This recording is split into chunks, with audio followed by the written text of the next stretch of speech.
Okay, now, will Democrats get a deal on the trillions of dollars in new spending? This is the golden question in America.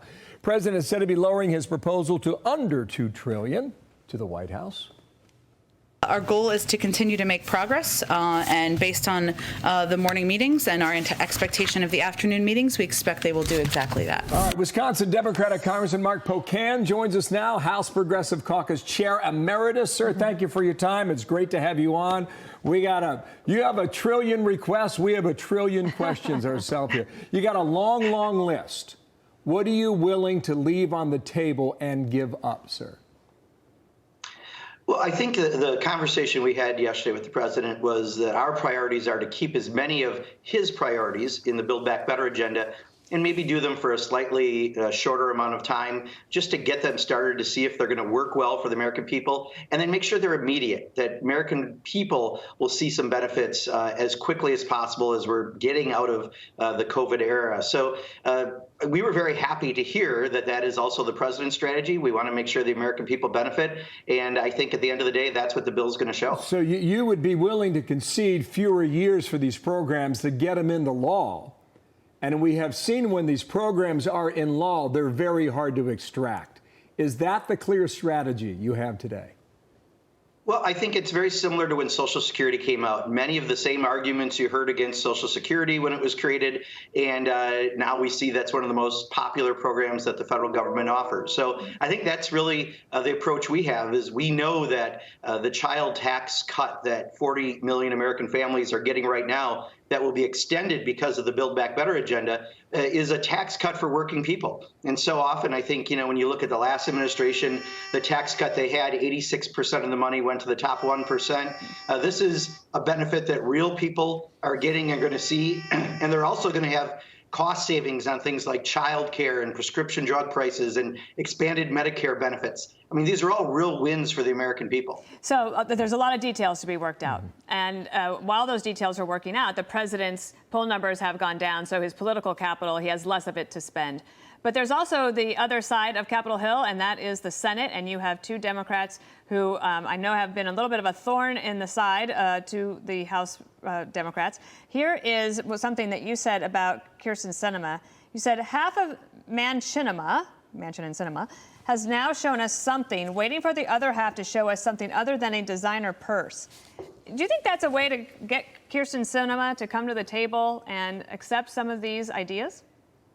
Well, first of all, I came to Congress with Kyrsten, and I know her well. And that day there was a picture of her with Joe Manchin, and she had a giant pink purse in front. So if you take it out of context, anything can sound a little different. What I was getting at is Joe Manchin is negotiating like a legislator is supposed to negotiate. I may not agree with him on everything, but we'll get to a deal at the end of the day with him.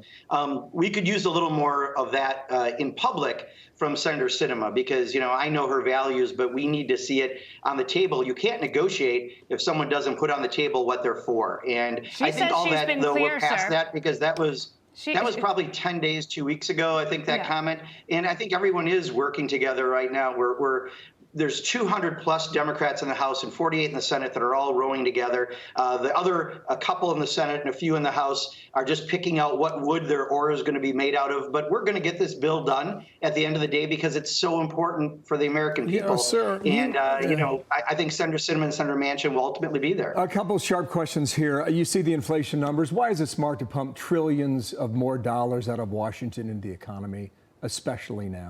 I'll tell you, we just had a presentation from an economist this morning from Moody's and did a great job explaining just how we're at the peak of the inflation right now because everything did just reopen from COVID. In many cases, things are just coming back to pre-COVID prices, but they went down because of COVID when people were out of work, et cetera. And now they're getting back to where they were. But they also show the trajectory going right back down. The problem is not everyone has benefited from all parts of the economy. Many people in my district and across the country are still hurting, which is why we're trying to get these investments out there. But a lot more people can hurt with inflation. You know the trap that comes with that type of economics now.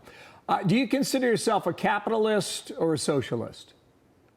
I've been a small business owner for 33 years, so you tell me. Okay. All right. So you're saying I know a little bit about capitalism. You're saying you're a capitalist, correct? Yeah, when you're a small business owner, since you got out of college and had hair and longer than probably anyone, the Republicans in Congress have owned a small business, more than 98% of them. Yeah, I think I'm pretty good at understanding capitalism. I appreciate the answer. I love the answer. However, in this tax plan here, you're going to go after some Americans, and you're going to tax more than 60% of their gross income, depending on where they live in the country. I know you want the revenue. Is that fair?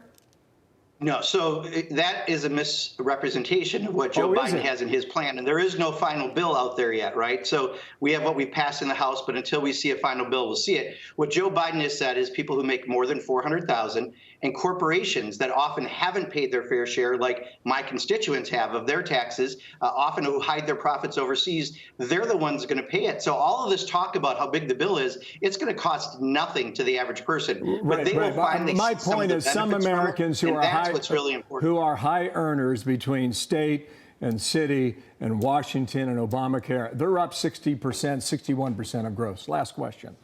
Yeah, I'll tell you, a big part of that is the SALT one last deduction question. that was taken out during the Trump era tax cut that affected those folks more than almost anything. So you're right. If those folks are upset that they're paying more in taxes, they should go to the Republicans who passed that bill that benefited the top 1%. On the SALT deal, Josh Gottheimer is a moderate Democrat from New Jersey. He's big on the SALT deal. Yes, he was the only one in the second meeting who came out and publicly talked about the meeting.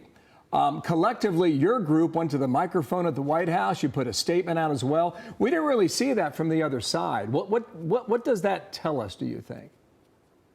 What it tells me, and if you'll talk to people like myself or Pramila Jayapal, we don't go into a lot of the details because it's not finalized yet. The president is very anxious to get this done. He's working very hard behind the scenes, which is how he operates to get this done. But until there's actually something in ink, we don't want to put out something and then misrepresent what's in the bill. The good news is it looks like things are largely moving forward. That's in the president's agenda. Some things, unfortunately, will drop off. Some things are going to have a shorter time period. But at the end of the day, the real benefit to the American people will be a tax cut for 40 million American families via the child tax break. Will be lower costs in prescription drugs and child care and Medicare and other care for their family members. Will create millions of jobs, many of which will tackle climate change, and it's paid for. And that's the most important part. There's no cost to the average person. Zero. That's what's important about the agenda. Zero. To the average person, absolutely not. All right. At least after yesterday, one thing that we do know, like President Biden got everyone together. Democrats are now, at least for today, unified. So we'll stay in touch with you and see how. Sir, please come back, okay? Yeah, I'd love to. Thank you so much for the invite. There's a lot on the line here. Take care. Thank you, sir, for your time. Hi, everyone. I'm Brian Kilmeade. I want you to do me a favor. I want you to click to subscribe to the Fox News YouTube page. This is the only way that I know for sure that you're not going to miss any great commentary, any great news bites, any great interviews coming your way on Fox. You can get it all here on YouTube. So subscribe right now.